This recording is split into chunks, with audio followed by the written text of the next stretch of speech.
Okay, boys and girls, today we're going to start working with order of operations. So you watched a video on order of operations first. Let's get out our journals and let's fill in some important vocab words. Let's do that first. The first vocab word is evaluate. To find the value of a numeral or algebraic expression. So it's just evaluate means to get the total or the value of it. So I just put down a numeral expression, and when I evaluated, I put the answer. So that's working the whole problem out.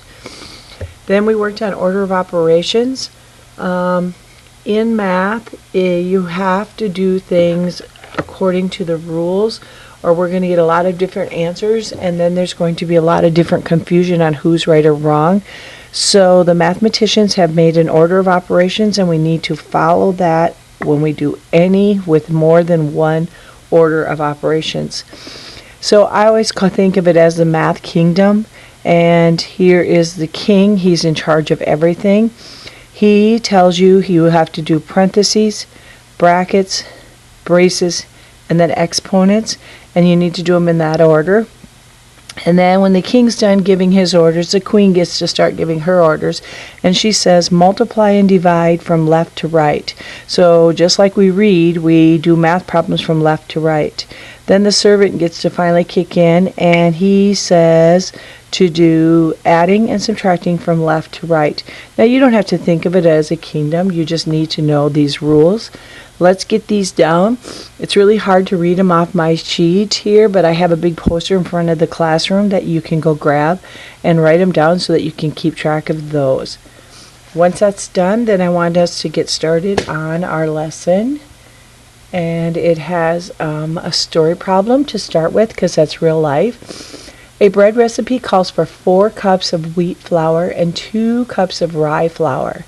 To triple the recipe, how many cups of flour are needed in all? Well, we have here, to evaluate it, we need to do 3 times 4 plus 3 times 2 to find the number. So Gabriella did not follow the order of operations. She decided, I like to add first. So she added first, and she got 7. So she got rid of those 2. So then she had to take 3 times 7 first, and she got 21. And then she doubled that because that made it easy. And then she got 42 cups. But if you followed the order of operations, it says here that you're always supposed to, the king had nothing here to do for us to do, so we went to the queen, and she said multiply from left to right.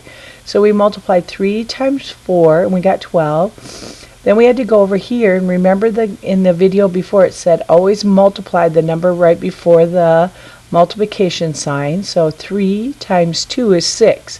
So I have done this part and that part, and I had my answers underneath, which is 12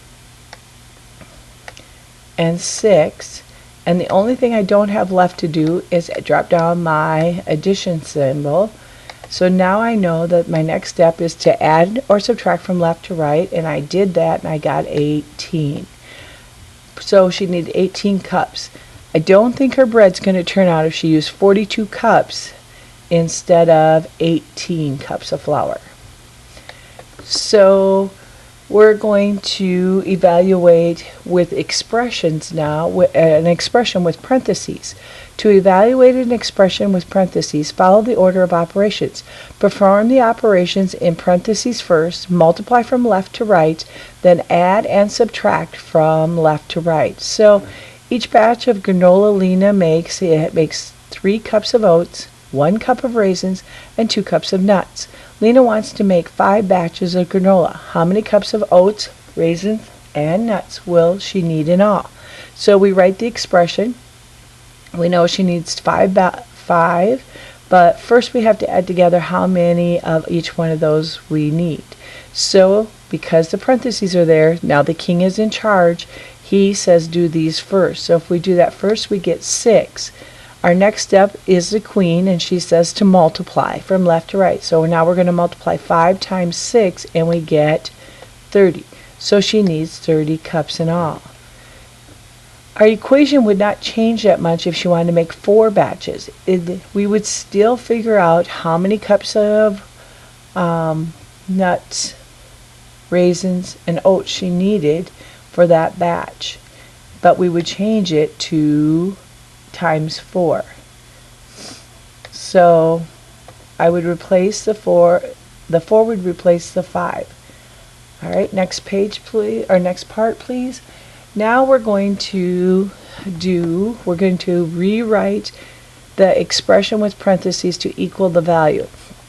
So I'm going to show you how important it is to put the parentheses in if you're doing an equation, an expression, or you how following the order of operations.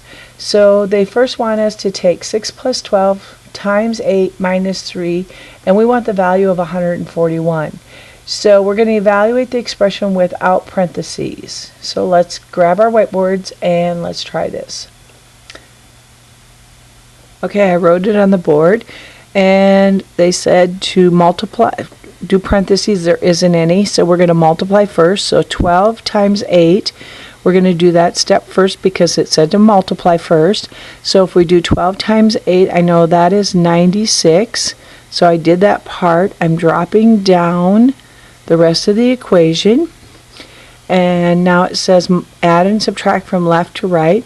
Well, 6 plus 96, I'm going to do that part first, and that's 102 minus 3, and I now have 99.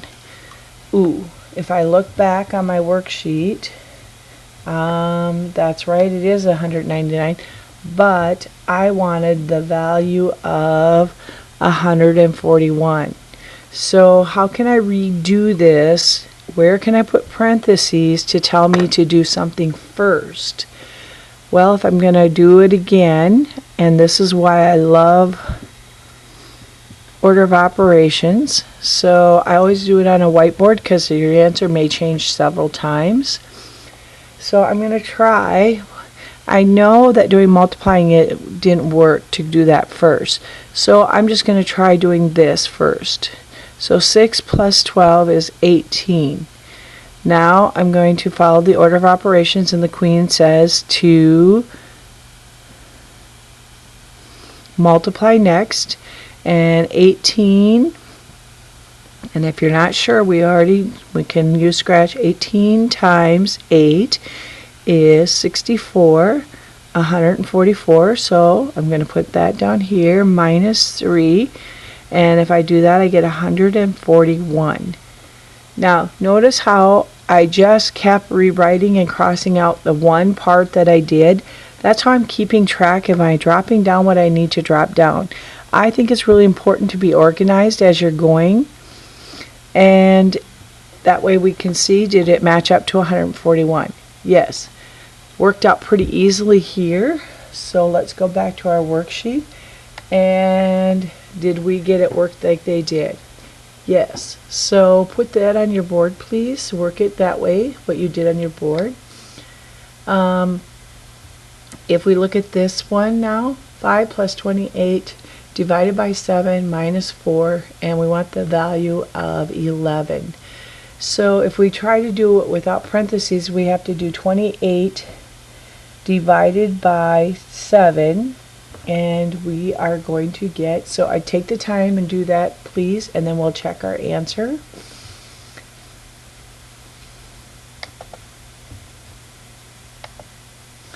So when it told me to do that, I know I have to divide first, and that's 4, so I did that part. 5 plus 4 is 9.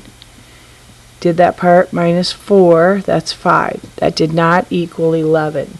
So now we got to try and put parentheses in here to get this correct.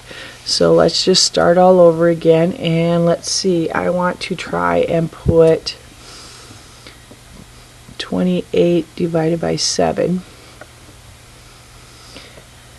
Let's look. I got to get a small number. So what would happen if I did those first? I don't know. So I'm just going to try that. I'm going to start off with, I'm going to put parentheses in, so I have to do parentheses first. 5 plus 28 equals 33. Well, then I have to divide next, and is that going to work? No, I'm not going to get an answer without a quotient without a remainder. So I already know that's not going to work. See why I like the whiteboards? I can just erase and try something else. Well, let's see. I could, and I knew that didn't work. How about if I do two parentheses here and parentheses here? Because I can put in as many parentheses as I need. So I know that this is 33. And I did that part, divided by, now I'm going to do this part, 7 minus 4 equals 3. I did that part. Now if I do 33 divided by 3, I get 11. So I needed to put those two parentheses in. Let's go back to our worksheet and let's see. We got 5 there, and we needed 2 groups of parentheses. Alright, we're going to look at these and evaluate these expressions, please. So if I look at this, what is it? And remember, there are no parentheses, so I don't put any in. It just tells me to evaluate it the way it is. So I know I got to divide first. 36 divided by 9 is 4. So then I would cross out this part and write 4. But then I have 10 plus 4, because now I'm adding from left to right, and I get 14. Alright, I would like you and your partner to work on these two and try to do them right here so that I can see your work. So it says to do the parentheses first, so I'll get us started. 25 subtracted by 10 is 15. So then I just cross this out. I put 10 plus, because I don't want to miss anything, divided by 5. Now, because of the order operation, what should I do next? Alright, I'd like you to work on those two, please, and check your answers with each other first and then with the tape. Okay, you can look at mine and see if yours looks the same way. Then let's move on, and we're going to do the same thing. Evaluate the numeral expressions. So I would like you to do at least, just start here. I would like you to do 1 in this row and 1 in this row. Now this row here is that challenge part, and you're going to want to do it on the whiteboard.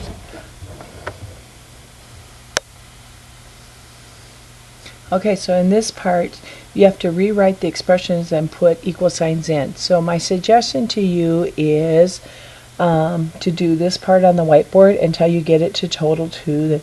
Please do at least one of these, because this is good practice on how to do it. Skip this page, skip the bottom of this, and skip this page till later if you have time to figure it out. Your homework pages are pages 71. I would like you to do 2, 4, 5, 7, and 8. Show your work. Pages 72, I want 1, 3, 5, and 6. Show your work. If you get those done with your partner, please go back and challenge yourself on going deeper.